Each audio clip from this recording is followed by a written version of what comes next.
la partie 5.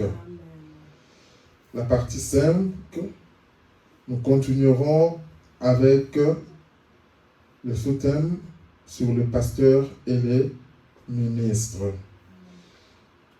Comme je l'ai dit toujours, et je le répète par rapport à tout ce que nous avions vu la fois passée, que dans nos prédications, on n'a rien à voir avec des individus, mais ce que nous condamnons, ce que je condamne, ce que la parole condamne, ce sont des esprits qui animent les personnes. C'est très important que je puisse rappeler toujours ça. Pour que ce ne soit pas que c'est contre X, c'est contre Y. Mais quand c'est la parole, c'est la parole. Nous avons dit la fois passée que je peux changer des pasteurs aussi longtemps que je n'ai pas trouvé celui qui satisfait mon âme. Un pasteur peut momentanément prendre la place du père spirituel, du père spirituellement parlant. Et quand il a cette place-là, en fait, en tant que père, c'est pour me guider, comme tout bon parent, sur la bonne voie. Et le pasteur, cette bonne voie, c'est pour m'amener au véritable Père qui est le Seigneur Jésus-Christ. Nous avons aussi dit, si je remarque, quand je dis je, c'est toi, c'est moi, chacun se met à la place. Si je remarque que lui-même, le pasteur ou le ministre ne marche pas sur la bonne voie, je peux changer de pasteur. C'est en ordre.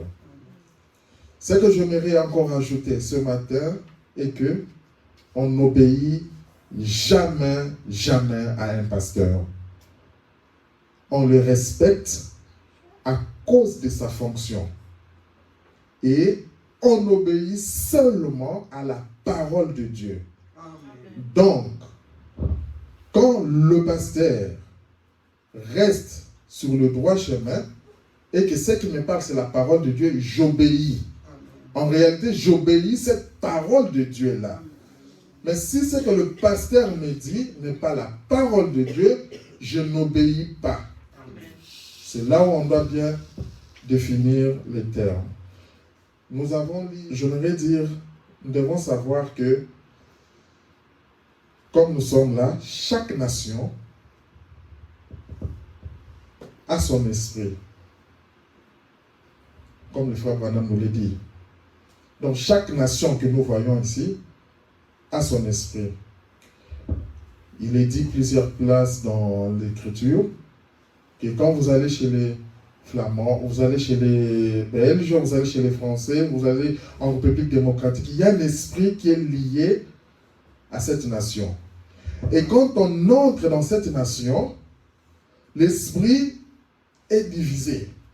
C'est-à-dire, par exemple, on vient en Belgique, il y a l'esprit des Flamands et l'esprit des Wallons, par exemple. C'est ce qui constitue, par exemple, l'esprit belge. Nous allons chez nous en République démocratique du Congo, il y a les Luba, il y a les Swahili, il y a plusieurs tribus. Et chaque tribu aussi a ses esprits. Et quand on totalise ces esprits, quand on rassemble, c'est ce qui crée l'esprit de la nation.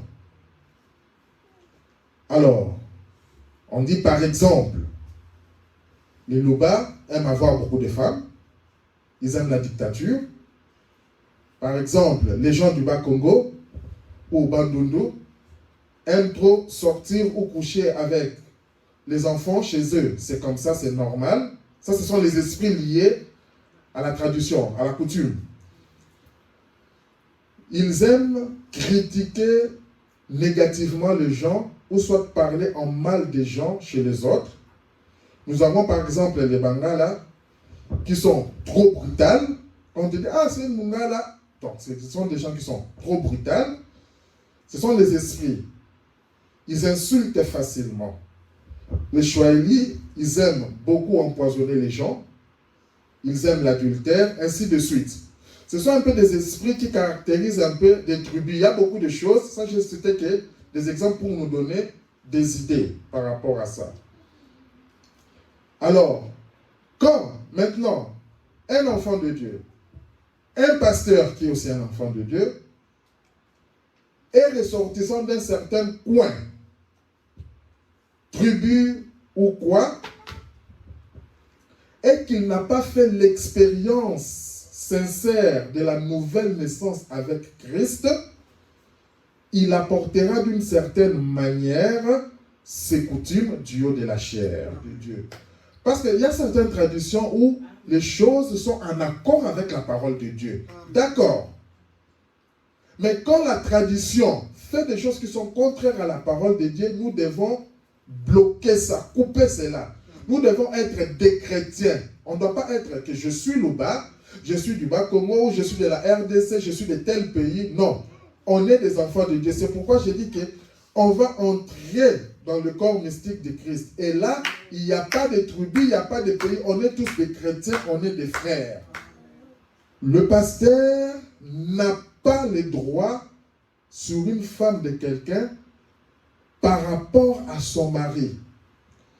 La femme, comme le dit la Bible, la femme doit soumission à son mari, mais pas au pasteur. Ça, c'est la parole de Dieu. La femme doit soumission à son mari. Nous allons le voir dans Ephésiens 5, 23 à 24. À ne pas confondre, là où le frère Branham parle que le pasteur est votre mari spirituellement parlant. Parce que, pourquoi je dis ça? Il y a tellement beaucoup de mauvaises choses qui sont entrées. Ce message est la vérité. Je crois qu'en commençant cet enseignement, je vous avais raconté l'histoire de cette sœur-là.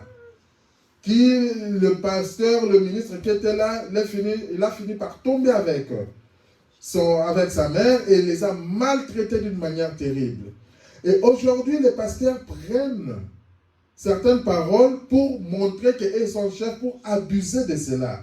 Oh, je suis votre mari spirituel. En tant que mari, si je te dis viens au bureau, tu viens. Mais après, qu'est-ce qui se passe dans le bureau des pasteurs? Qu'est-ce qui se passe là-bas?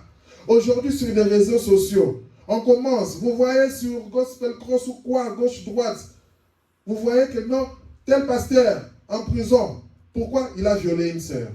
Tel pasteur en prison, il a violé telle jeune fille. Tel pasteur, ceci, cela. Ce sont des faits réels. C'est là où je voudrais montrer que, en fait, le message est vrai, mais il y a des gens, c'est là où je dis je condamne les esprits. Il y a des gens qui sont animés de mauvais esprits, qui font à ce que les gens pensent que le message est aussi faux. Le message est vrai et reste toujours vrai. Moi, je ne dirais pas, viens au message, tu viens voir que c'est vrai. Non. Quand tu viens, tu dois savoir là. Vivre la parole, c'est ce qui est important pour nous en tant que les enfants de Dieu. Et cela n'exclut personne. En commençant par les pasteurs jusqu'à la dernière brebis. Nous tous, nous sommes obligés de vivre correctement la parole de Dieu. Qu'il s'agisse de mon fils, qu'il s'agisse de ma fille, qu'il s'agisse de mon enfant, je dois appliquer la parole. Demande exaltée. Nous allons voir son papa. Celui-ci a dit, maintenant écoute, vas-tu mettre cette chose-là en ordre avec l'église? Parce que quand l'enfant commet des bêtises, et que l'église est informée d'une manière ou d'une autre, la personne doit arranger avec l'église. C'est ça la procédure. Il a dit, bon papa, tu es mon papa, je ne vais pas avoir des amis avec toi. Comme aujourd'hui on dit, casse-toi. Papa, je ne vais pas avoir des amis avec toi. Très bien. Le papa lui a parlé seul, il n'a pas écouté. Le papa est parti prendre le diacre. Il a pris un des diacres. Il est allé le trouver chez lui. Il a dit, Wesley, c'était le nom de son fils, je vais te parler. Il a dit, vas-tu mettre cette chose en ordre avec l'église? Il lui a répondu comme ça de façon cassante. Il a dit, souviens-toi Wesley, je suis le pasteur de cette église. Je suis aussi ton père. Mais je vais faire ce que Dieu a dit. Je te donne 30 jours pour mettre ça en ordre avec cette église. Sinon, nous t'excommunierons de la présence de Dieu. Il n'a pas regardé que c'était son fils. Il nous dit, tu es mon propre fils. Mais lui, c'est mon sauveur. Il a dit, je t'aime. Et tu sais que je t'aime, Wesley. Je donnerai ma vie pour toi maintenant même. Mais, il faut que tu te conformes à la parole de Dieu. C'est ça le souci d'un vrai père. Tu vois, il a dit, je suis le pasteur, je suis le berger de ce troupeau. Que tu sois, écoutez bien, que tu sois mon enfant ou n'importe qui d'autre. C'est ça un pasteur sans compromis. Amen. Que tu sois mon enfant ou n'importe qui d'autre, il faut que tu t'alignes sur la parole de Dieu. Amen. Si tu ne le fais pas, je ne suis pas apte à être son berger. Amen.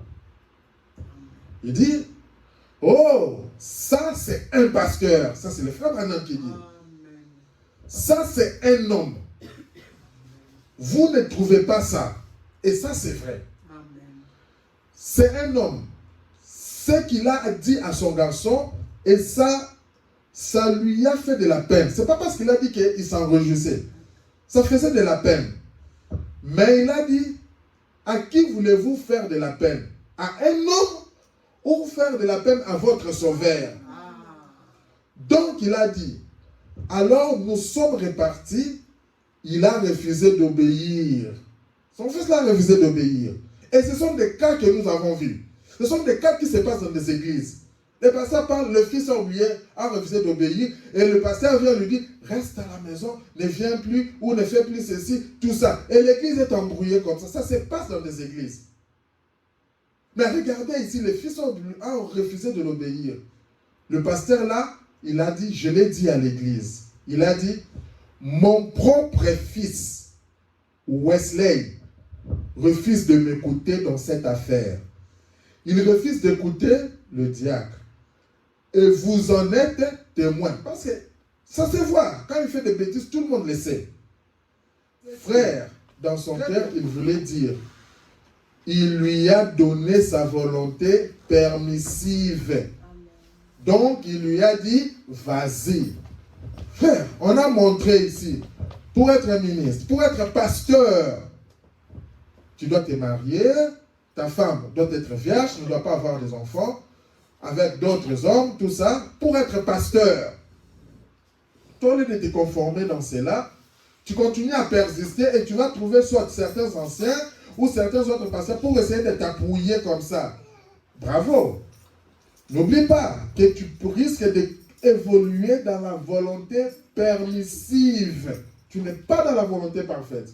Le frère maintenant dit au paragraphe 170. Et vous pouvez faire la même chose. Peu importe, vous pouvez faire aussi la même chose. Si vous ne voulez pas marcher dans la vérité, vous pouvez partir, avoir un grand ministère.